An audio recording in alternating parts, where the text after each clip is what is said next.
which one would you choose? The answer is pretty obvious, isn't it?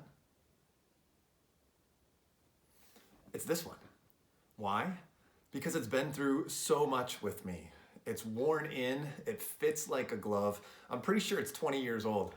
In fact, if I'm not mistaken, this was the cross trainer that we had back when I played basketball in college. And so if any of my teammates are watching, was this the shoe? In fact, I've had it for so long, I can't even remember where it came from. And yet it fits perfectly. Isn't that the way life is? We typically choose the things that are comfortable for us. Now, let's imagine, take these same two shoes. Which one would you choose if these were human beings? Would you choose the one that looks a little rough? The one that has gone through a few things, is weathered, and maybe smells a little funny? Or would you choose the one that's new, that's bright, that's shiny, that's clean? Why do I ask that question? In James chapter 2, starting in verse 1, going through verse 4, it says this: "My brothers and sisters, believers in our Lord Jesus Christ, we must not show favoritism. Suppose a man comes into your meeting wearing a gold ring and fine clothes, and a poor man in filthy old clothes also comes in. If you show special attention to the man wearing fine clothes and say, 'Here's a good seat for you,' but say to the poor man, 'You stand there,' or 'Sit on the floor by my feet,' have you not discriminated among yourselves and become judges with evil thoughts?" Man, what a convicting passage. Why do I ask the question, which one would we choose? Because the Bible tells us that we have to do things that go against our nature. It commands us to do things. It suggests we do things, encourages us to do things that we don't normally do. The reality of life is that we judge. And more often than not, we judge based upon looks.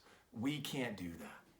So how do we do it differently? We must train ourselves to do it differently. And in order to train ourselves to do it differently, we have to be given situations where that's the case. Well, you know what? In this time that we're going through, this is a perfect opportunity to do that. Because here's one of my prayers in this season. In this season of sheltering in place, in this season of going through hardship and trial, which many of us will experience, my prayer is that we will walk in somebody else's shoes and see them differently. That we will go through their situation, that we will go through their circumstances, that we will deal with things that we aren't normally accustomed to, that we won't choose comfort, that we'll have to deal with the hardship. And then we'll see somebody else's situation. And hopefully in doing so, we'll see them differently. And we won't judge the way that we always have judged. See, we can't judge that way because God doesn't judge that way. 1 Peter tells us that we have a God that judges impartially. We must do the same.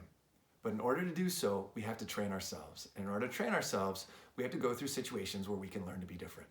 This is one of those times. Let's be different. Well, hey, tomorrow's Sunday. Go to church. Find a church near you. If you don't have a church, you can join us online, but find a local church that you can connect with. If you do have one, support them. Join them wherever they may be, online, on video. Typically, that's what churches are going to be doing right now. Find them and be a part of that community. And then come back here, and I'll see you on Monday.